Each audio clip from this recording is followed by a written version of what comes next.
então. Você pode acompanhar aí na sua Bíblia, mas aqui está no slide para ajudar, porventura, aqueles que possam estar sem. Crianças, então anota aí, Romanos capítulo 11, nós vamos ler do versículo 1 até o versículo 10. Romanos 11, 1 a 10. Diz assim a palavra do nosso Deus, aqui no slide em outra versão. Pergunto, pois, acaso Deus rejeitou o seu povo? De maneira nenhuma. Eu mesmo sou israelita, descendente de Abraão, da tribo de Benjamim.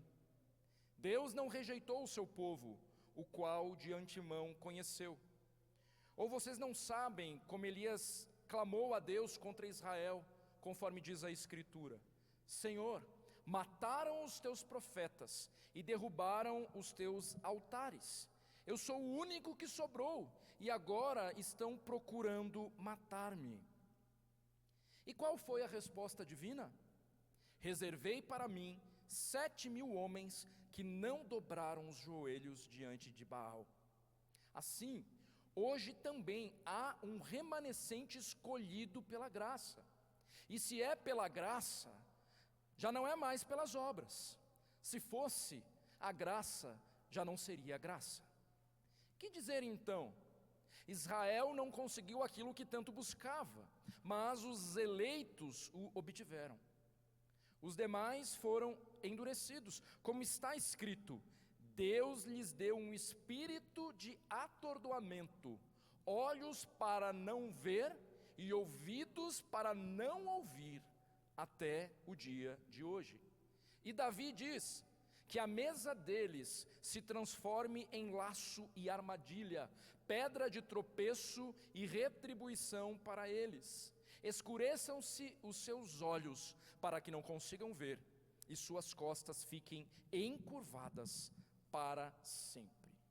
Uma breve recapitulação aqui que a gente tem feito, irmãos, usando-se dessa tabela aí, onde nós dividimos os 16 capítulos da carta do apóstolo Paulo aos Romanos, e nós já passamos aqui, fazer de forma muito rápida, pelos primeiros 3 capítulos com a palavra-chave condenação, né?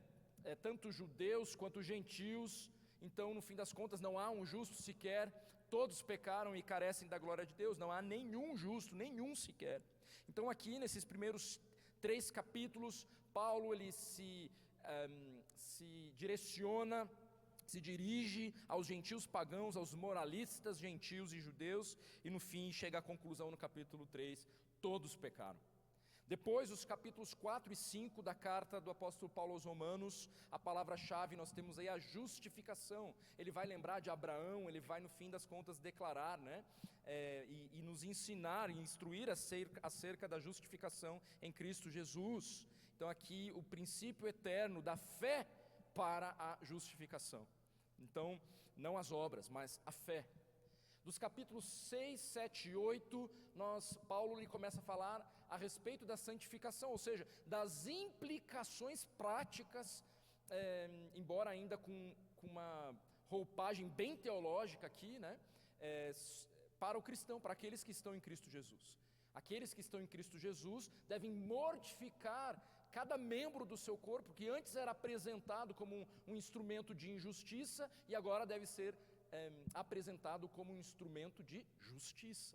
Nós vemos ali no capítulo 6, 7 e 8, então, Paulo falando a respeito disso, e há algumas semanas nós entramos nos capítulos 9, 10 e 11 de Romanos, e diante dessa exposição do Evangelho que Paulo vem fazendo desde o capítulo 1, para uma igreja ali composta tanto por judeus quanto por gentios, os judeus e tantos outros poderiam se questionar: mas então, diante das promessas de Deus para Israel, diante desse evangelho que você está explicando que se dá, e a salvação é por meio desse Cristo que você está apresentando, o que ocorreu com Israel? Como é que se dá? E aí então, os capítulos 9, 10 e 11, é Paulo apresentando uma explicação sobre o que ocorreu com Israel. E o capítulo 8 de Romanos, irmãos, ele termina então com essa afirmação de segurança para todo aquele que crê em Cristo Jesus. Então, não há condenação para os que estão em Cristo Jesus. E é o caráter de Deus que garante, então, todas essas promessas. Não há condenação. Por outro lado, nós já vimos que Israel, ela buscava uma lei que trouxesse justiça, mas ela não alcança. E por que ela não alcança essa justiça pela prática da lei? Porque ela não buscava pela fé, mas como se fosse por obras. Capítulo 9, 32 a 33. Israel ouviu, 10, 18. Israel entendeu, capítulo 10, 19.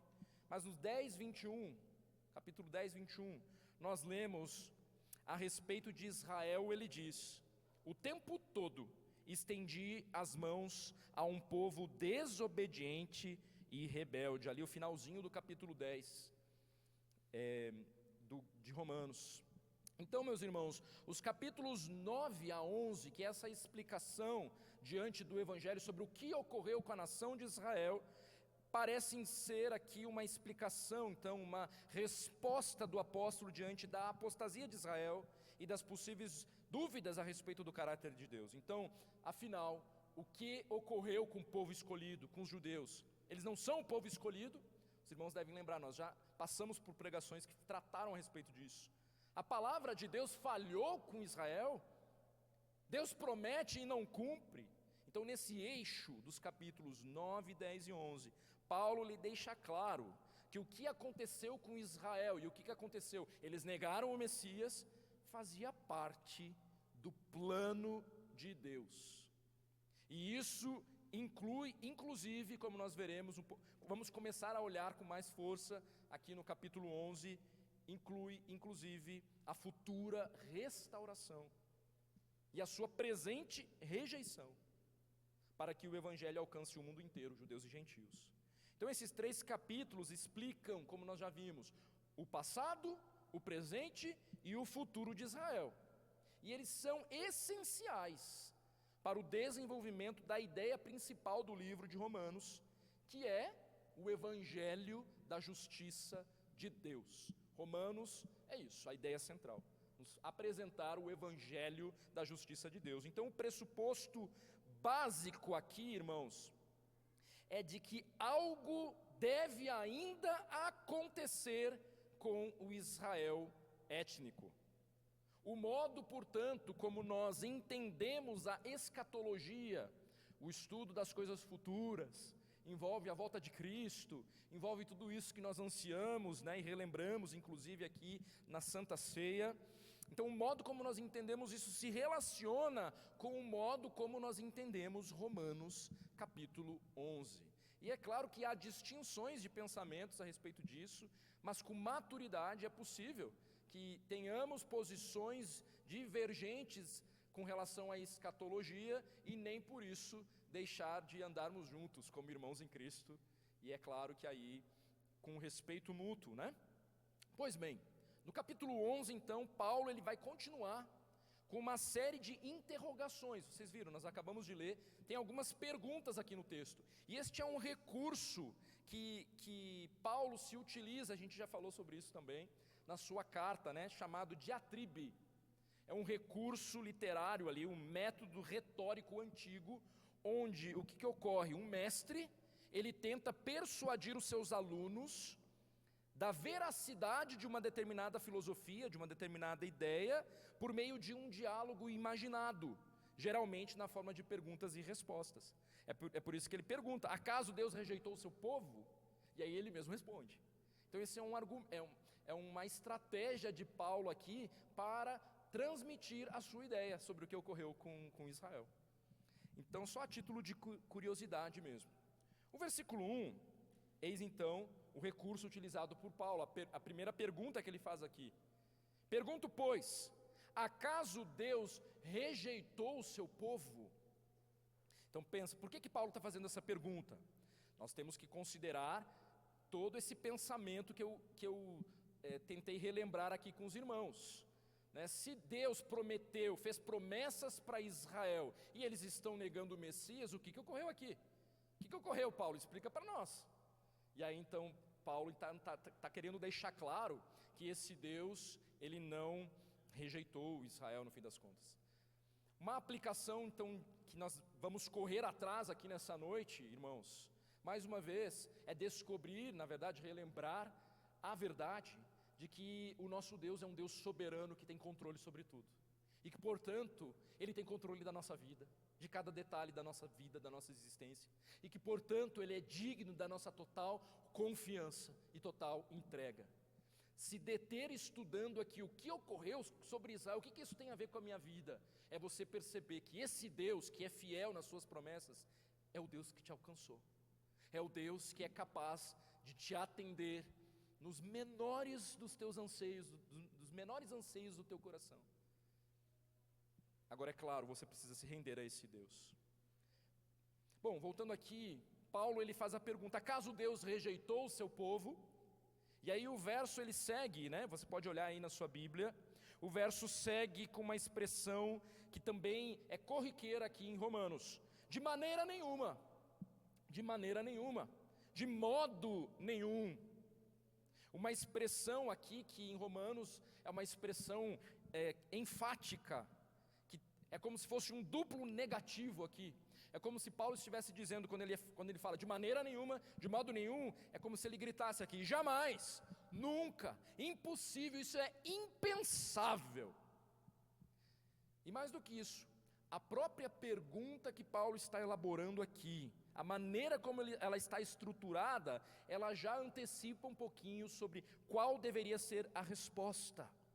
A pergunta de Paulo, irmãos, ela carrega aqui termos que se assemelham a passagens do Antigo Testamento, passagens essas que afirmam que Deus não desprezará o seu povo, algumas delas aqui.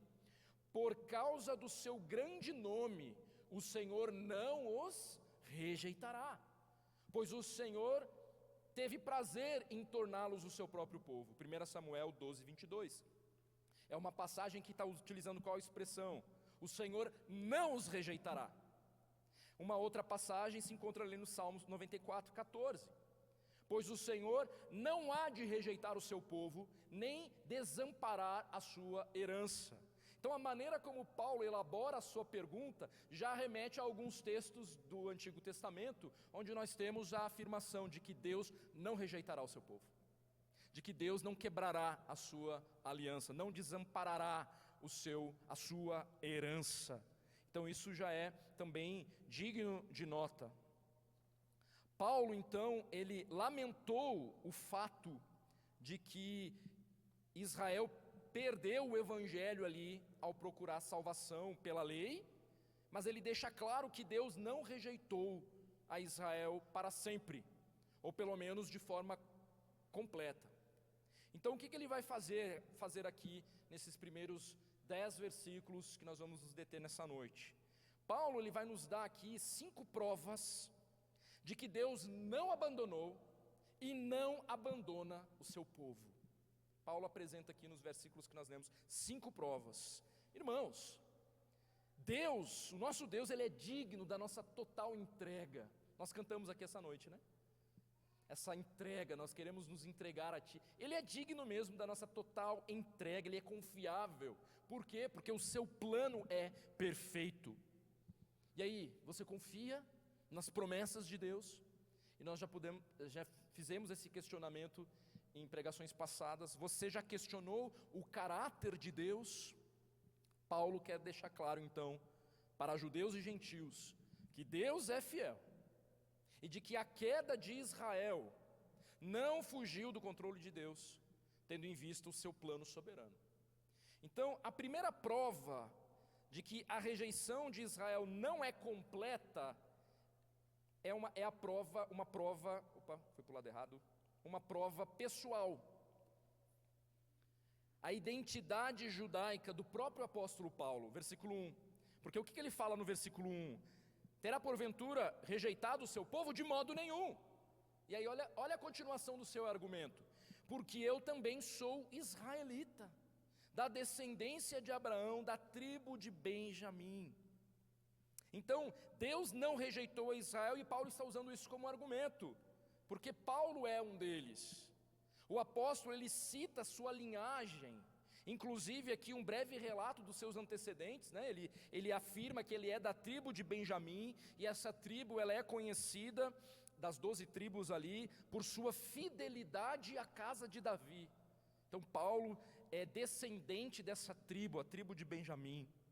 E a aceitação de Paulo prova que Deus não abandonou completamente Israel. Ou seja, Paulo, ele representa aqui, irmãos, o remanescente da sua época, e assim ele antevê a futura salvação de Israel, uma vez que Paulo também é um exemplo de um judeu endurecido. Nós lembramos, né, da biografia do apóstolo Paulo. No primeiro momento, quando ele começa a ouvir a respeito daqueles que andavam no caminho, o que Paulo faz? Ele persegue, inclusive ele está presente na morte de Estevão, segura suas vestes. Paulo, em relação ao Evangelho, em relação a Cristo, é um judeu com o coração endurecido, até o momento da sua conversão, do seu encontro derradeiro com Cristo Jesus, de uma maneira sobrenatural, né? No caso ali é um exemplo, isso compete a Paulo. O modo normal do Senhor não é alá apóstolo Paulo, mas de fato com Paulo foi assim. E Paulo então ali, ele está afirmando, Deus não rejeitou Israel, porque eu mesmo sou um descendente, eu sou um descendente de Abraão, da tribo de Benjamim, que antes perseguia os que falavam do caminho, e agora me tornei até um perseguido. Entendi o Evangelho. Então, ele era esse judeu endurecido que foi alcançado com grande misericórdia, o que no mínimo oferece então esperança para o Israel que se encontra endurecido. Então, Paulo está utilizando essa primeira prova, esse primeiro argumento para afirmar: Deus não se esqueceu de Israel. Ele irá cumprir as suas promessas para o Israel étnico. E aí o primeiro argumento, porque eu mesmo, olhem para mim, eu sou descendente de Abraão, e olha, de perseguidor, agora passei a ser perseguido, porque prego Cristo morto e ressurreto, sem nenhum outro argumento. Eu vou com aqueles que têm muita inteligência, com nenhum outro argumento além de Cristo, e esse morto e ressurreto. Então, irmãos, por aqui nós já podemos fazer algumas aplicações no meio do caminho, no que se refere a perceber, primeiro, que é Deus quem abre os olhos, e é Deus quem dá entendimento. Foi isso que ocorreu com o apóstolo Paulo. É do Senhor que vem o arrependimento para a salvação. Paulo, entendendo o seu ministério junto aos gentios, ele não deixa de orar, para que os seus também sejam alcançados pela graça. Lembram disso? Ele se vê profundamente triste, ele clama pelos seus. Quem são esses? Os judeus.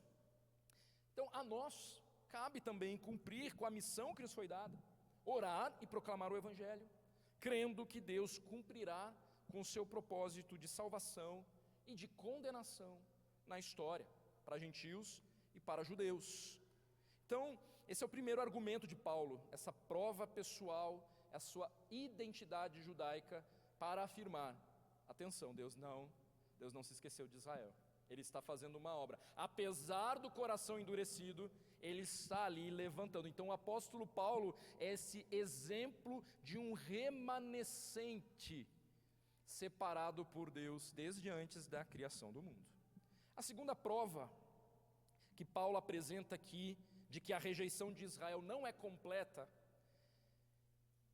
é quando ele apela para a soberania e a onisciência de Deus. O versículo 2, ele confirma a negativa, né? Ele fala, verso 2, Deus não rejeitou o seu povo. Deus não rejeitou o seu povo, a quem de antemão conheceu.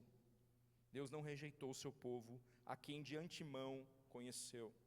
Então ele diz que Deus não negou de maneira nenhuma, e agora ele faz essa negação direta agora aqui, de uma forma mais direta. De fato ele não rejeitou o seu povo, esse povo que ele conheceu antes, né? E essa expressão, o qual de antemão conheceu, leva em conta o conhecimento de Deus sobre a salvação vindoura do seu povo. E também não só isso, ele sabia desde sempre de que Israel haveria de negá-lo. Deus não foi pego de surpresa. Deus sabia que haveria um remanescente de Israel, porque ele mesmo haveria de preservar, apesar da dureza e da apostasia deles. Então o conhecimento prévio de Deus significa que Deus não iria rejeitar o seu povo em resposta àquilo que ele já sabia que eles fariam. Então Deus é soberano, ele é onisciente, e esses atributos de Deus sugerem que Deus não rejeitou o seu povo. Ele sempre soube que Israel iria rejeitá-lo. E aí lembram, lá no capítulos anteriores, nesse bloco, quando ele começa a falar de Esaú e de Jacó, para argumentar isso, eu já estava sabendo. E de antemão, na verdade, a um eu me agradei e outro não me agradei, antes mesmo de nascer. Como que a consciência, irmãos, sobre a soberania de Deus, a sua onisciência, tem impactado a sua vida? Mais uma aplicação aqui pelo caminho.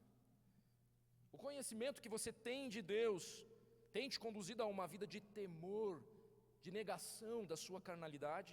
São perguntas que a gente poderia fazer olhando para esse segundo argumento de Paulo. Transformar a graça de Deus em licença para pecar é libertinagem. Entender que Deus nos escolheu apesar de nós, mostra o caráter fiel do Senhor, e jamais deveria servir de pretexto para uma vida no lamaçal do pecado. Então aqui Paulo está apontando para essa realidade. Deus não rejeitou o seu povo, a quem de antemão ele conheceu. A soberania e a onisciência de Deus sobre tudo o que ocorreria na história de Israel prova de que Deus não rejeitou Israel por completo. A terceira prova de que a rejeição de Israel não é completa é quando Paulo ele começa a utilizar a história de Elias. Nós lemos aqui um pouco da história de Elias no início do culto, e Paulo ele se utiliza dessa história do que ocorreu com Elias como uma ilustração. Então a história de Elias ilustra o princípio de que Deus não rejeitou o seu povo. O relacionamento entre Deus e o profeta no passado revela o seu relacionamento com Israel no presente. Então, temos que estar atento aqui nesse exemplo que ele está dando sobre Elias. Aí ele pergunta: ou vocês não sabem como Elias clamou a Deus contra Israel, conforme diz a Escritura? Aí Elias vai falando, né? Senhor, mataram os teus profetas e derrubaram os teus altares. Sou o único que sobrou, e agora estão procurando matar-me. E qual foi a resposta divina? Aí Deus falando: reservei para mim 7.000 homens que não dobraram os joelhos diante de Baal. Aí Paulo continua argumentando aqui: assim, hoje também há um remanescente escolhido pela graça. Então Paulo está usando, né? Lembram do episódio Elias? A história de Elias ali se passa durante uma época de terrível apostasia na história do Antigo Testamento. Acabe é o rei que governa junto com a sua esposa, as crianças devem lembrar aí, já devem ter escutado essa história, né? Acabe era casado com quem? Com Jezabel, uma mulher também terrível. Os altares sagrados ali do povo judeu foram destruídos, foram queimados, os santuários foram erguidos ao deus pagão Baal. Então a situação está feia aqui nesse contexto. E Elias ele desafiou os profetas de Baal, que obviamente foram humilhados, né? Tem um momento que Baal até fala: vai ver o Deus de Elias vai falar: vai ver o Deus de vocês foi no banheiro, né? Tem até uma certa uma coisa meio cômica aqui, né? Então Elias aparece corajoso, esse homem de Deus, e Deus faz grandes coisas ali. Ele desafia os profetas de Baal, e a gente sabe da história, eles foram humilhados e posteriormente mortos. Mas depois disso, o profeta se viu acuado e com medo ele se escondeu.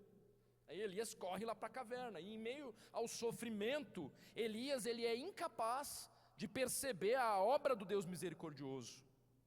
Deus cumpre o seu juízo sobre Israel, irmãos. Mas a resposta de Deus para Elias revela o seu cuidado, o seu amor e a sua graça.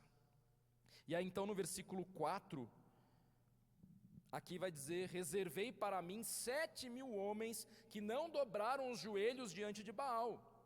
A ênfase aqui está na ação divina. Deus é quem reservou homens que não dobraram os joelhos diante de Baal. Tá certo que esses homens, eles mesmos, por si mesmos, não dobraram seus joelhos. Mas olha que interessante, é Deus quem reservou esses homens. É Deus quem separou esses homens. E Elias, com uma postura aqui de autocomiseração, ele está ali. Mataram os teus profetas, derrubaram os teus altares, eu sou o único que sobrou. E aí ele é corrigido por Deus. Você não é o único. Eu reservei 7.000 homens, que assim como você, permanecem fiéis a mim. Não é isso que ocorre na história de Elias? Paulo pega esse exemplo e vai citar Elias como exemplo para afirmar que esse mesmo Deus, que reservou 7.000 homens no passado, é esse mesmo Deus que continua preservando dentro de Israel um remanescente fiel. Uma outra aplicação pelo caminho aqui, porque é interessante não perder essa oportunidade, porque talvez eu e você, a gente sofra dessa síndrome de Elias, essa autocomiseração, essa autopiedade, né? Eu sou o único, tudo comigo, você não sabe o quanto que eu sofro. Uma postura como essa, irmãos, pode revelar um coração que despreza o plano soberano de Deus. Então, cuidado com a síndrome de Elias. O nosso coração é autocentrado, ele adora esse tipo de síndrome, que nos leva aí a colocarmos os olhos em nós mesmos, não levando em conta a soberania e os propósitos eternos de Deus, relacionados com a sua própria glória. Deus, ele tem um plano e nós precisamos nos submeter ao seu plano, à sua soberania, em obediência. Por outro lado, eu e você, muitas vezes nós teremos que enfrentar, irmãos, a solidão, quando nós nos posicionarmos biblicamente, especialmente. Esse mundo, ele odeia Cristo e os seus princípios. E aí então, a sensação de solidão, ela será grande, lá na faculdade, no seu trabalho e às vezes até mesmo dentro de casa. Mas nesse sentido aqui, nós não podemos esquecer que o Senhor, ele não nos desampara e que ele se faz presente e ele é fiel em nos guardar. Então, mais uma aplicação aí nessa caminhada que a gente está fazendo aqui do entendimento geral. Apesar de Elias não ser o único, o que fica claro é que esse número, 7.000 homens, retrata apenas um remanescente. É um remanescente, separado por Deus ali. A apostasia de Israel, ela era generalizada, o que indica então esse paralelo entre a época de Elias e a do apóstolo Paulo agora. Da mesma forma como havia essa apostasia no passado, olha o Israel endurecido agora, não reconhecendo Cristo como Messias. Mas calma aí, Deus não rejeitou Israel por completo, e eu, apóstolo Paulo, estou dando os argumentos para vocês, do porquê que ainda há esperança, e Deus não mente e irá cumprir as suas promessas para esse Israel étnico. E nós, por implicações, irmãos, como povo de Deus, devemos nos alegrar, porque sabemos que esse é o mesmo Deus, que cumpre as suas promessas e há de cumprir todas elas, inclusive aquelas que nos tocam diretamente, a igreja do Senhor Jesus Cristo, eu e você. Então, quando Paulo ele utiliza-se desse exemplo de Elias, ele tem como objetivo o que é expresso no verso 5 de Romanos. Olha aí no versículo 5. Senhor, mataram os teus profetas, arrasaram os teus altares, e só eu fiquei, e procuraram tirar-me a vida. Aí no verso, esse é o versículo 3, né? Aí o verso 4, que lhe disse, porém, a resposta divina, reservei para mim 7.000 homens que não dobraram os joelhos diante de Baal. E o verso 5 então, assim pois, também agora, no tempo de hoje, no tempo que Paulo está escrevendo, sobrevive um remanescente, segundo a eleição da graça. Olha o paralelo que Deus está fazendo, olha a afirmação que Paulo está fazendo aqui, enquanto ele está escrevendo. Jesus já voltou, é Novo Testamento. Ele está o contexto aqui se refere ao que ocorreu com Israel, e Paulo está dizendo, no versículo 5, também agora, no tempo de hoje, sobrevive um remanescente, segundo a eleição da graça. Então, é isso. Há um remanescente escolhido pela graça. E aí, diferente de Elias, porque que é um paralelo aqui, mas diferente de Elias, o apóstolo Paulo, ele tinha consciência de que ele não estava só. Elias ficou com medo, mas Paulo, ele sabia muito bem quem estava ao lado dele. E Paulo, nesse sentido e neste momento, não temeu.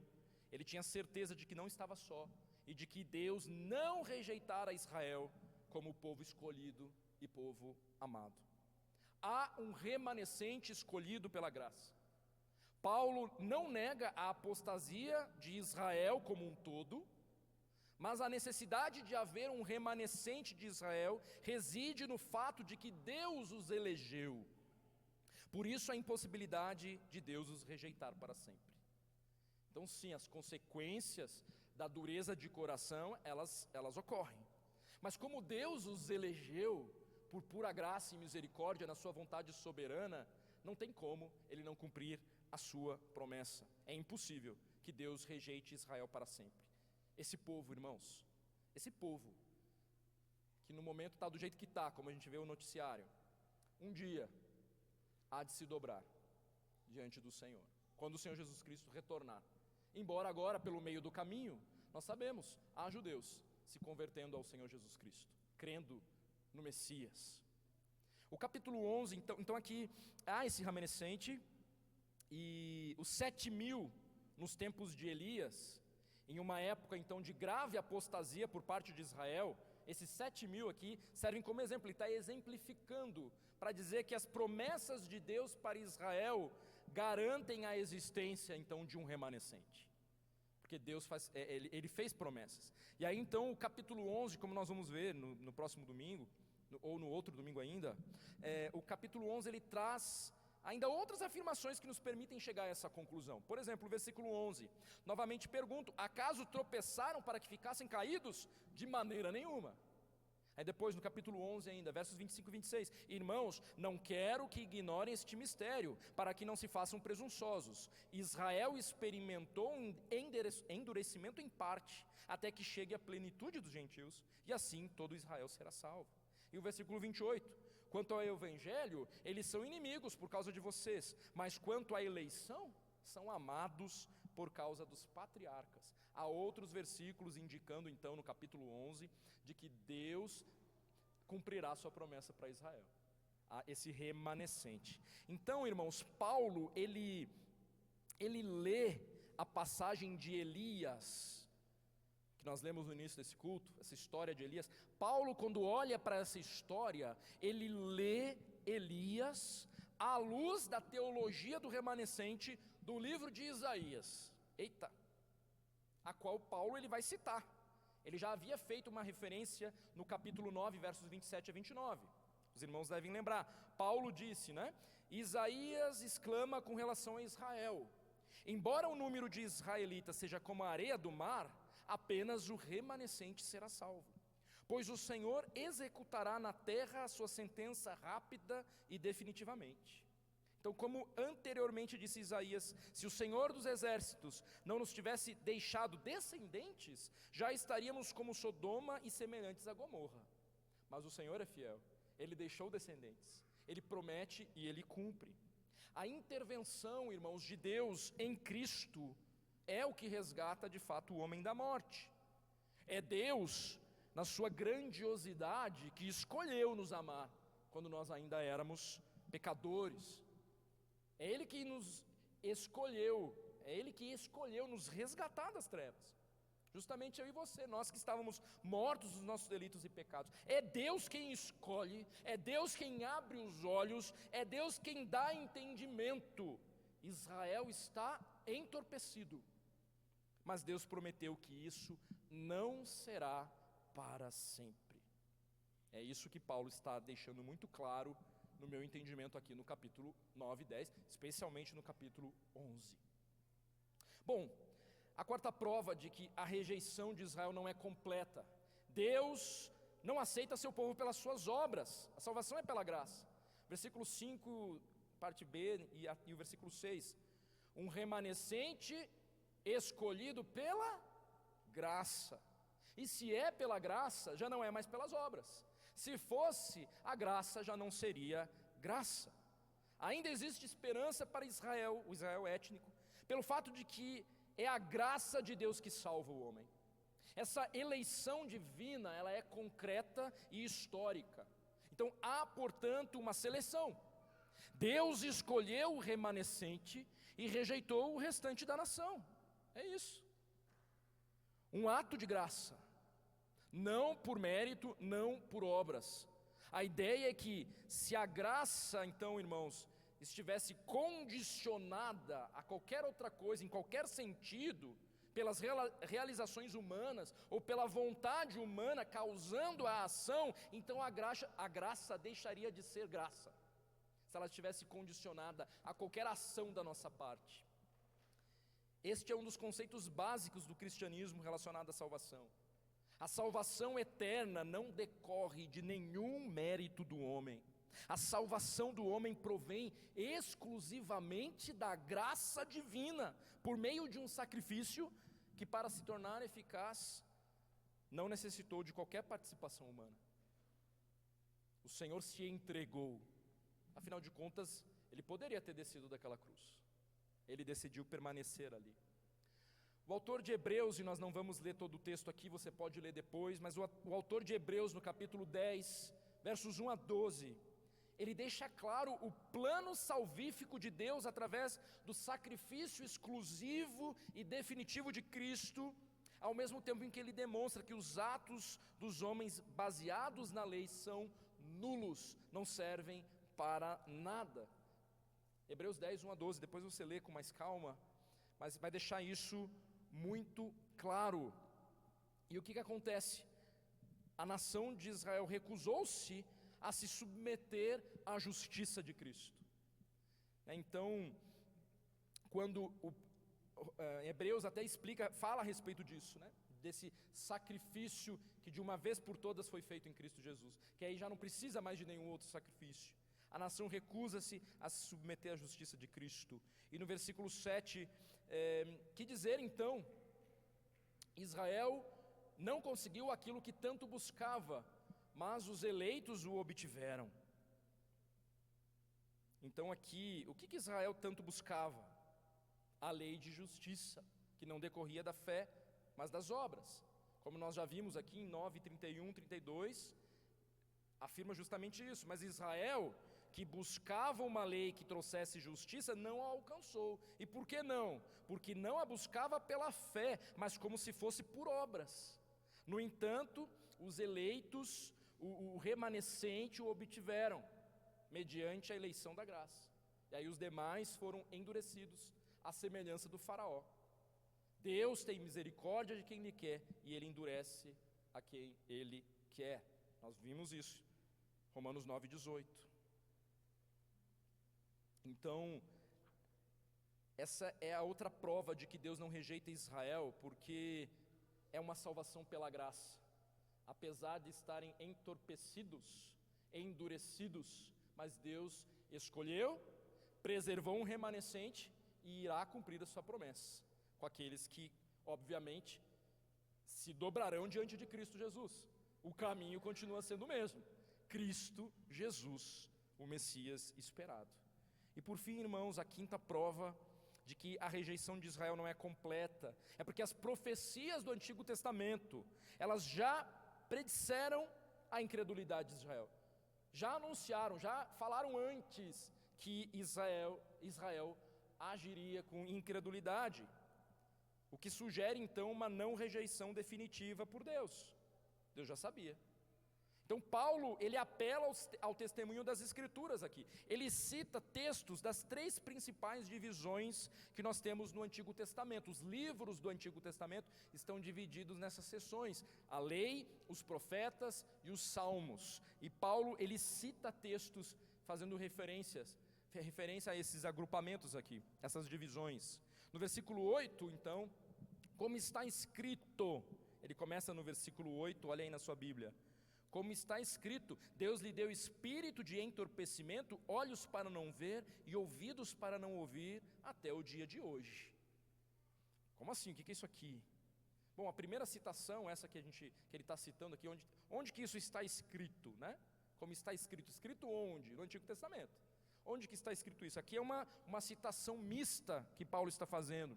Ela é extraída desses dois textos aqui, Deuteronômio 29, versículo 4, e Isaías 29, versículo 10. E o texto que Paulo está citando ali, a maneira como Paulo cita, aqui embaixo. Então, ao invés da forma negativa de Deuteronômio 29, 4, né? Porque ali em Deuteronômio 29, 4, como é que está escrito? O Senhor não lhes deu mente que entenda. Ao invés de falar desse jeito, Paulo ele empregou a forma positiva. O que Paulo falou?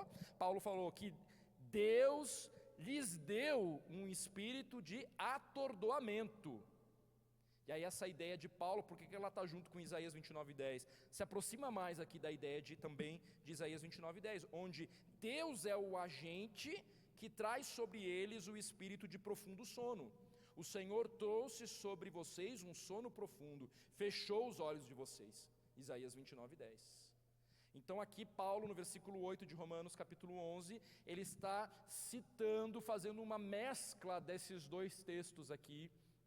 E aí, para no fim das contas, provar por A mais B, olhando para as Escrituras, de que, e aí fazendo uma correlação aqui, de que o endurecimento de Israel vem da parte de Deus, e esse endurecimento de Israel, nos dias do apóstolo Paulo, ele foi semelhante àquilo que ocorreu na época de Moisés, e na época de Isaías também, porque Deuteronômio é escrito por quem? Por Moisés.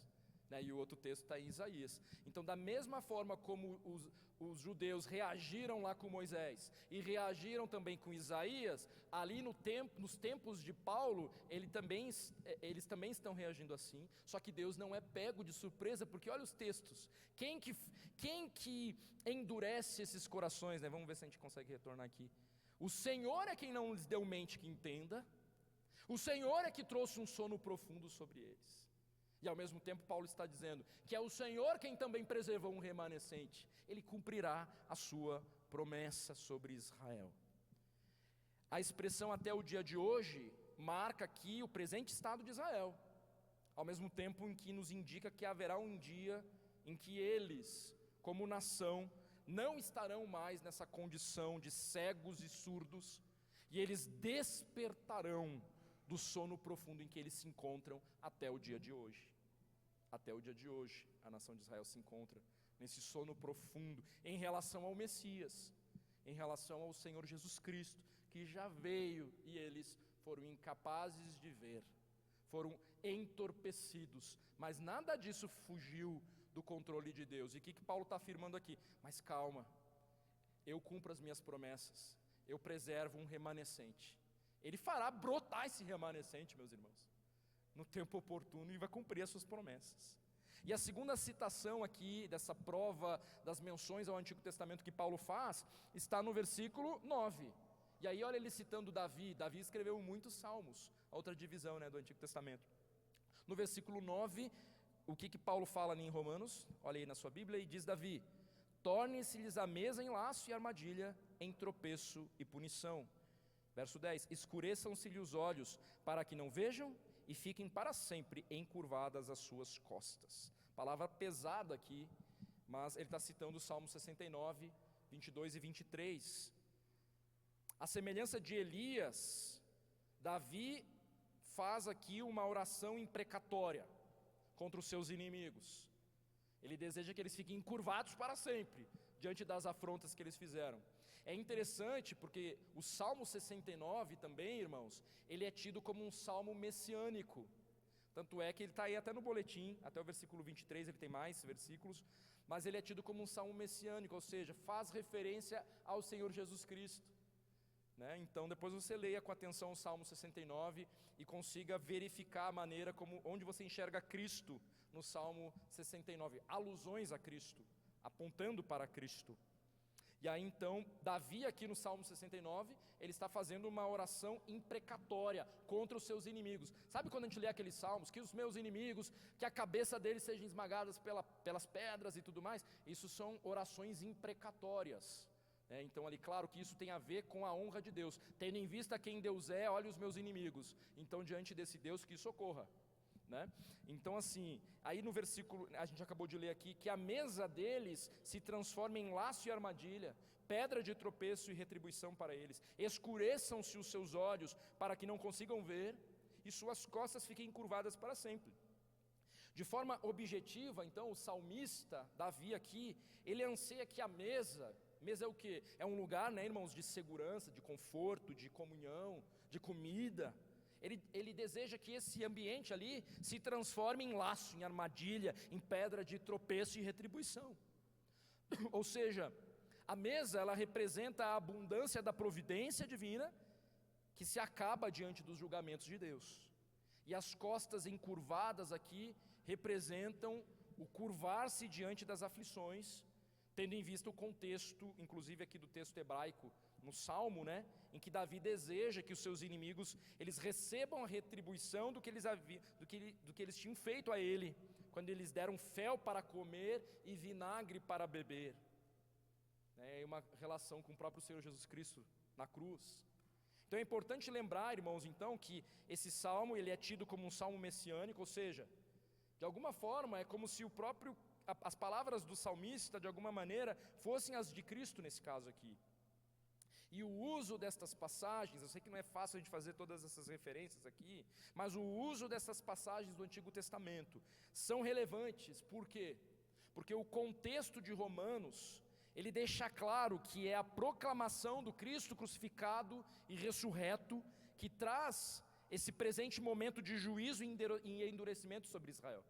Israel está endurecida, ela está debaixo do juízo de Deus. Então Cristo é o ápice da promessa de Deus, eles ainda rejeitam. Então, assim como Davi proferiu uma maldição sobre os seus inimigos, agora o Filho de Deus, da descendência de Davi, profere aí uma maldição sobre o incrédulo Israel. Então, por isso que há essa citação dos versículos 8 e 9 e 10 aqui, diante desse endurecimento de Israel.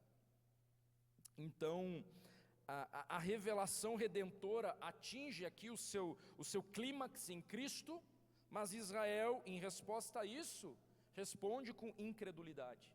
E aí então é como se os juízos passados de Deus sobre Israel tivessem sido aqui então recapitulados em Cristo Jesus. Então, como as profecias apontam para a incredulidade de Israel, da mesma forma há esperança para Israel, porque isso sugere que apesar do conhecimento de Deus sobre o endurecimento do povo escolhido, Deus ele é fiel à sua palavra. Então, Deus já anuncia através dos seus profetas que Israel reagiria com endurecimento. E ao mesmo tempo em que ele está fazendo essas afirmações, de forma muito próxima, ele também está afirmando as suas promessas, entende?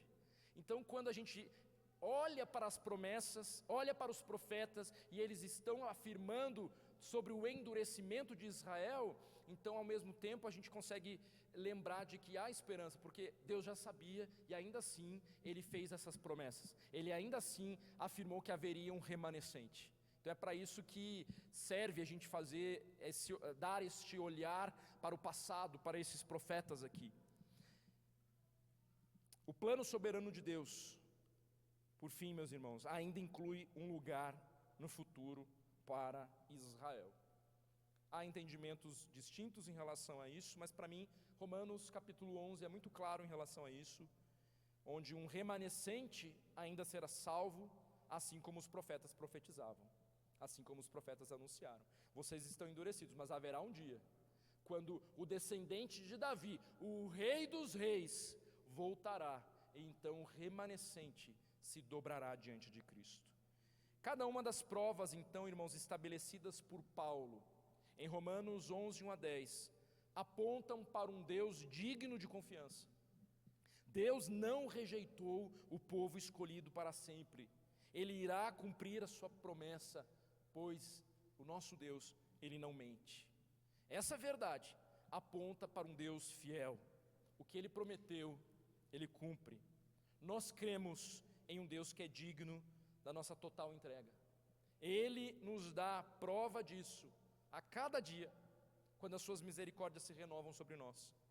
O propósito dele para a nação de Israel, com a salvação do remanescente, com todos os cumprimentos das suas profecias, quando a gente pensa em escatologia também, o propósito dele para a nação de Israel, com a salvação do remanescente, aponta para o caráter fiel e justo do nosso Deus. Nele a gente pode confiar, como nós cantamos, né?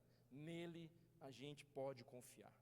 Então, que ao olharmos para a maneira como Deus se relaciona com Israel, para a maneira como Deus se dirige a Israel, as suas promessas, o que isso tem a ver comigo e com você que não somos judeus?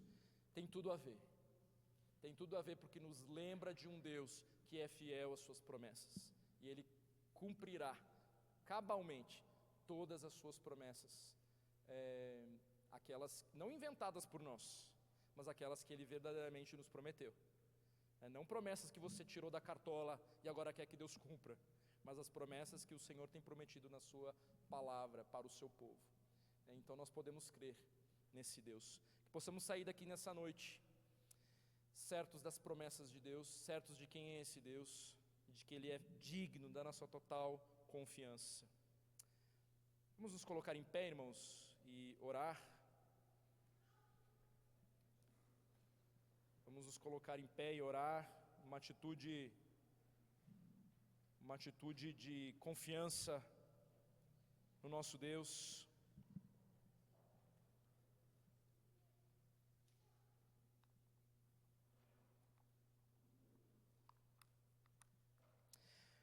Bondoso Deus, a Tua palavra é rica, ela é eficaz.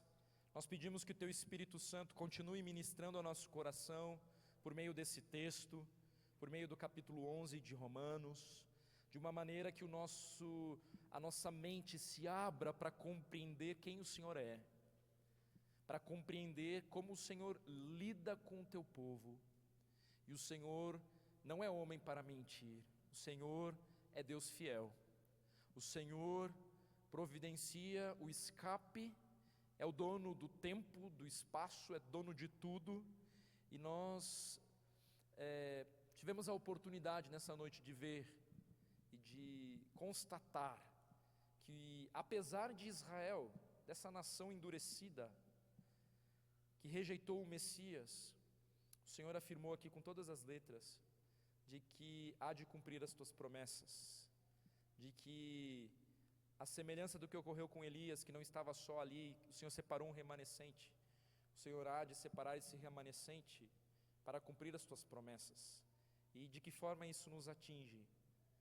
Isso nos atinge porque o Senhor é o nosso Deus, o Deus que desde sempre tinha o intuito de alcançar gente de toda tribo, de toda nação, por meio de Israel, mas esses embrutecidos, ainda bem, não foram capazes de frustrar o Teu plano, porque os Teus planos jamais podem ser frustrados. Então o Senhor endurece Israel e alcança cada um de nós. Mas haverá o dia em que o remanescente, quando se completar a plenitude dos gentios, cairão em si e se dobrarão diante de Ti, Senhor Jesus, reconhecendo o que hoje não fazem, mas reconhecendo que o Senhor é o Messias. E todo joelho se dobrará diante do Senhor. Mas obrigado, porque o Senhor nos alcançou, nos escolheu.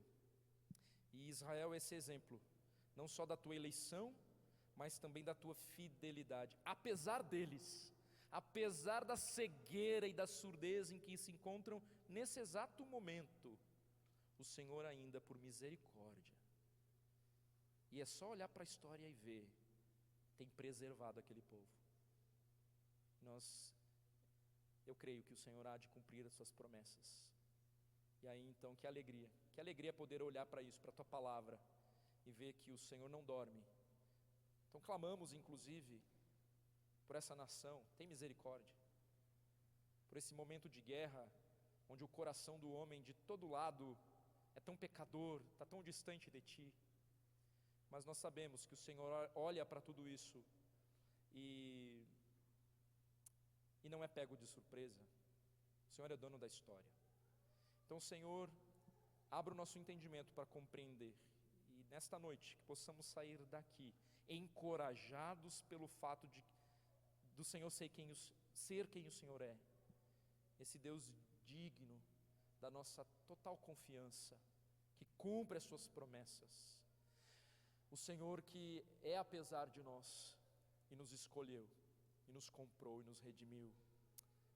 Que estas verdades possam inundar o nosso coração e nos fortalecer. Oramos pelo nome santo de Jesus Cristo. Amém.